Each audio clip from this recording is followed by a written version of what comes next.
Thank you, Deanna, and thank you very much, Colin, for the introduction. Okay, I said I would read first. It's easy to read first. No. That's why we sign up third. So I'll begin with a poem from a collection from the last century. My 1995 collection, Debriefing the Rose. Because recently I got an email from a couple of high school students who were doing a project and were asking me questions about this poem as if I had the answers.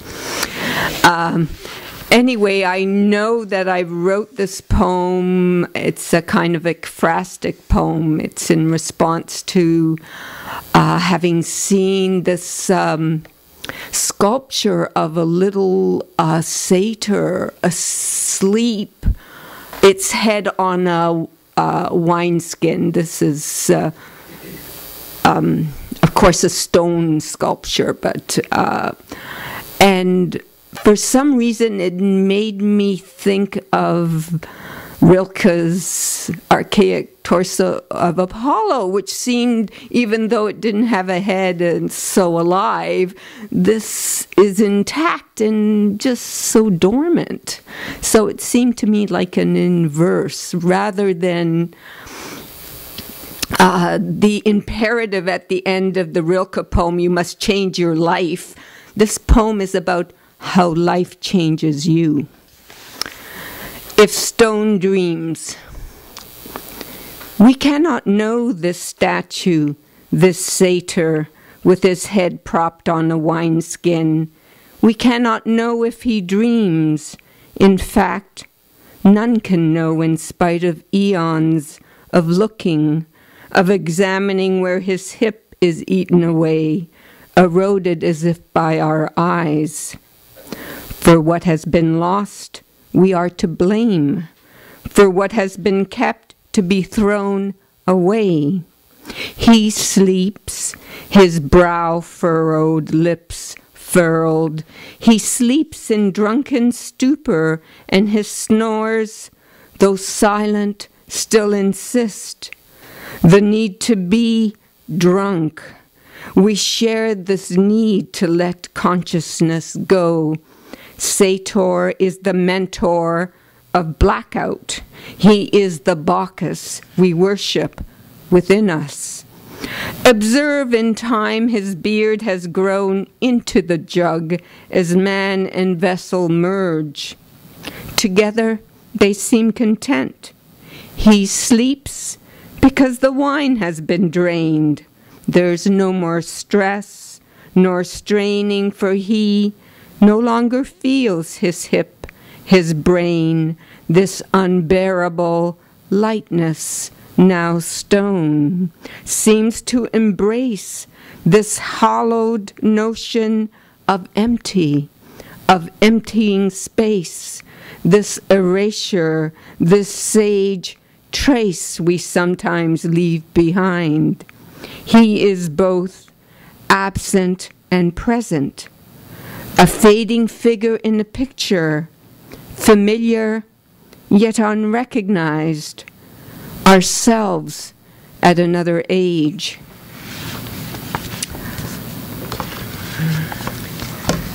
So I thought I'd mostly read from the little chapbook, the Montreal Book of the Dead. It's almost sold out, but there are a few copies. And it's, I've just completed a larger collection that these poems will be part of, called Bicycle Thieves. So those of you, I know Lynn here is from Montreal, will recognize images of Montreal in some of these poems.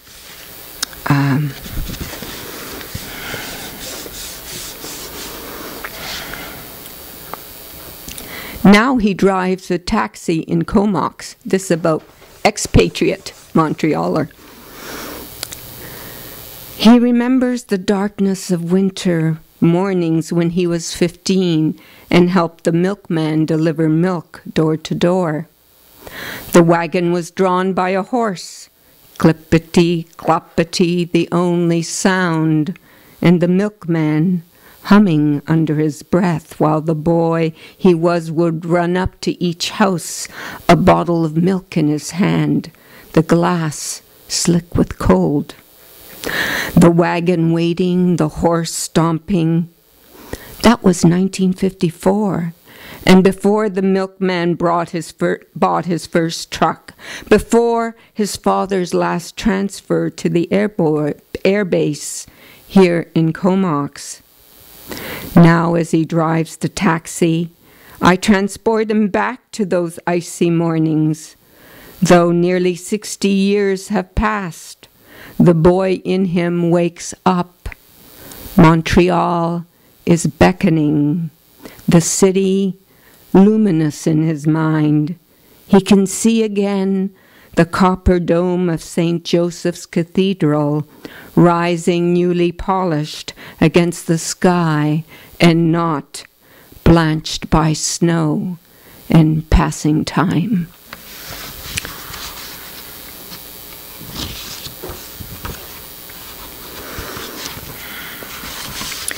I'm going to read the title poem, which is the Montreal Book of the Dead.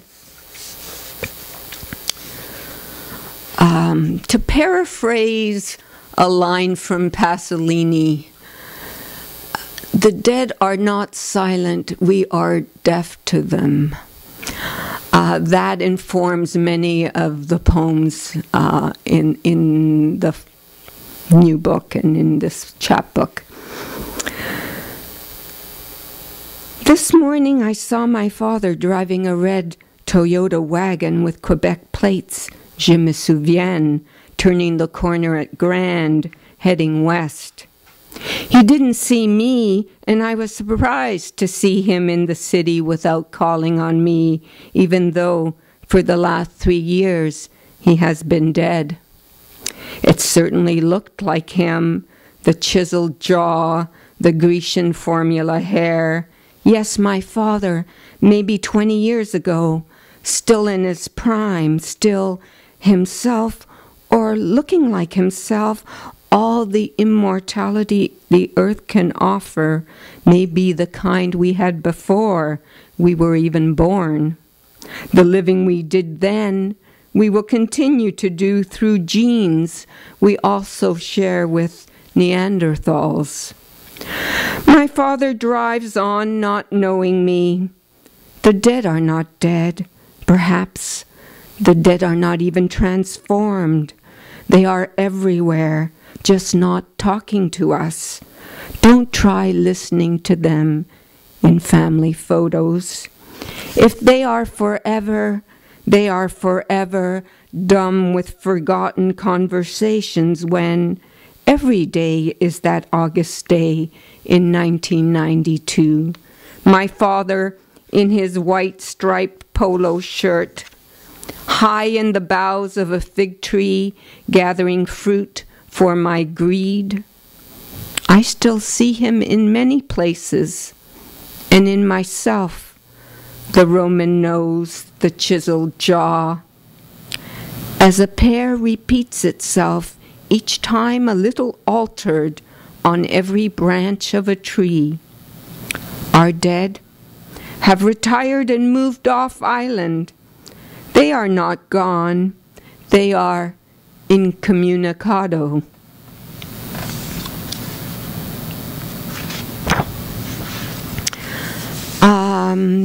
Maybe another little haunted poem called Forgetfulness. I was looking at the books, and there was this book about David Foster Wallace. Every love story is a ghost story. That really spoke to me. Okay. Forgetfulness.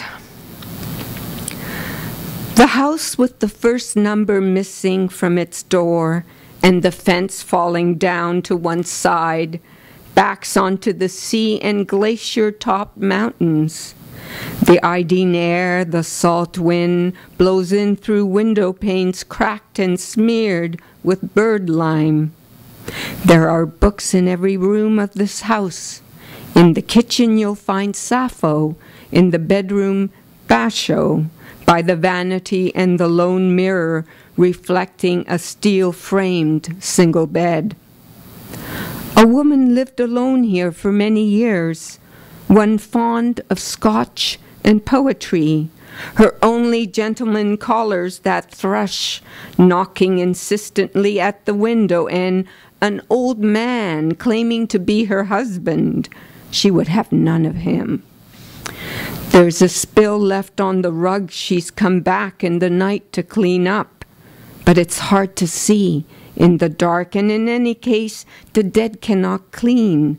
The book she dropped, though she bends now to pick it up, stays dropped, unless useless to return now, as if in a forgetfulness so profound, being dead could be forgotten too. The old are like that. They told her memory loss is a part of the natural decline. They told her not to worry, but the living, the young must work at forgetting. They must deny. They must shut their eyes until the years surprise them, bowed and trembling as they go to pick up that book in the house with one number missing from the door.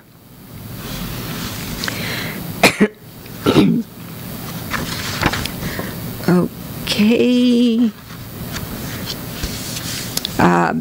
Back to Montreal, another little Montreal poem. And I teach creative writing at Concordia. And I'm often told that what I do is unteachable, and that's the little germ of this poem, which is called The Unteachable. To be as if never born, Javier Marias shows the dark back of time to critics, cats and dogs, pronouncing how little of what they are will last. Perhaps because I teach what I am told is unteachable, I want to defend scholars, remind the writer that even the stone I kick is more assuredly immortal than Shakespeare. We are all palimpsests for genomes, writers, critics, and our pets. Rumi was long-lived for a cat, 17 years, and many years have passed along with him, yet still, raising my eyes from a book of poetry not scratched up by his jealous claws, I might see him in the periphery of my vision, the striped gray cat turning a corner, disappearing. Buddy was the first to teach me to love dogs, to trust them with my hand, my heart, if not my muffins. What did I know? I wanted a literary dog name, Bolden from Coming Through Slaughter. Instead, I was given another way of being in the world, away from the reading lamp, those long evenings with him, ambling under stars, walks in any weather, to be as if never born. This cold Montreal spring, the runoff, iced over again. I am careful as I walk myself across the park, not stopping to smell anything.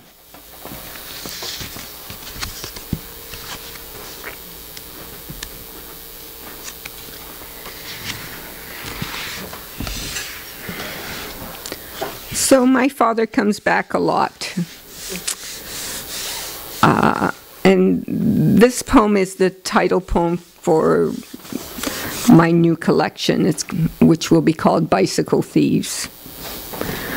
I I can't even watch that movie. I can't get past the scene in I Ladri di Bicicletta. I can't get past the scene where the woman is taking. Oh, I can't. Here it is. The Alzheimer's coming. The when you take your goods, pawn shop, pawning her matrimonial linen. Okay. Pawning her, I can't get past that scene. Okay, I can't watch it. I remember when my parents had to scrape to get me an egg for breakfast. Okay. Bicycle thieves. That's why we came to Canada. Bicycle thieves. If I could go back to my birthplace, Langiano, wander all day up and down the Corso, stop by the cathedral built on the ruins of a Roman prison and pray.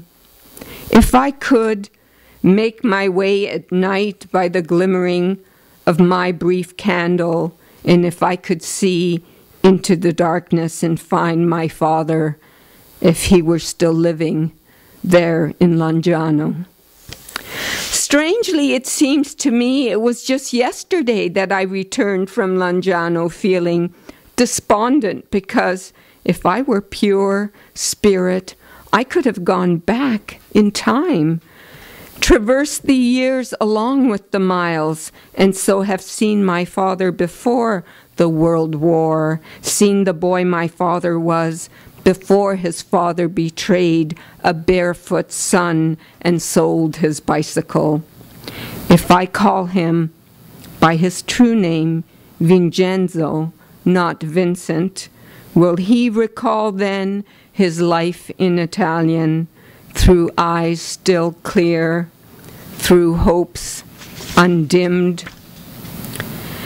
If I were sharper, or indeed purer, I might yet see that boy and the old man in stocking feet at the nursing home in Toronto, my father who no longer knows his life or his daughter in any language. When at last he rises from his wheelchair, when he leaves the earth to return to earth, he will go back to Langiano, to the cathedral on the Corso, where he will find his bicycle among the stolen years of his life and ride it not towards the future, but into the past. So I'm going to end with a couple of poems that are really, really new, you know, which is always fun to try out, and then you can say, forget that, Mary. But it's always fun, right? It's new. Like, what am I doing in this one? Who is this?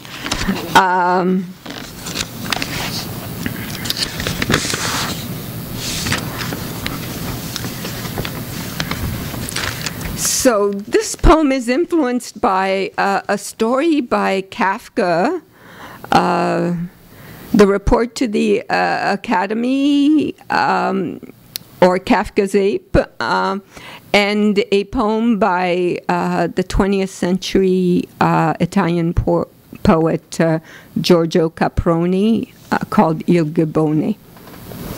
So there's an epigraph from Kafka. Your life as apes, gentlemen, is so far as something of that kind lies behind you, cannot be farther removed from you than mine is from me. Complex, it's Kafka. Yes. No, it's not mine, this country I was shipped to, not born in. Now, even among the crowds, I'm at a loss and lonesome. I'm an outlier, an anomaly like a stained glass angel in the church of There's No God, like a human on exhibit in the zoo. In my heart, there's another country I long for. It's somewhere au-delà, in the idea of a memory, a hometown, a city gloomy by day, but by night all a glimmer with lights, trembling like Jahrzeit candles lit for the living. When the moon rises, resplendent over the cemetery, the young go there to boogie among the tombs. O city, O country, where none, not death, not the devil, can ever take me back. And I'm going to end with something very, very light.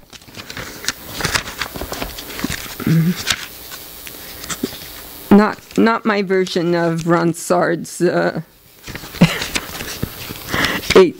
fifth, but a poem about absolutely nothing, because everybody should write a poem about absolutely nothing. Seinfeld wanted to write a comedy series, and did, about absolutely nothing. This is the equivalent in poetry. I have done absolutely nothing for 6 weeks. In a letter to Wolfe, Eliot admonishes himself, I have been boiled in a hell broth. He was referring to his mother's visit. All day I, too, have done nothing. Who begins a letter that way? Or, for that matter, a poem? The aspen admonishes, the spruce censors me. I have been advised, sagely, as a woman, to wear pink. It will disarm my enemies. And that poem, everything in that poem is true. It's all facts. That's what a poem about nothing is. Thank you very much for your attention.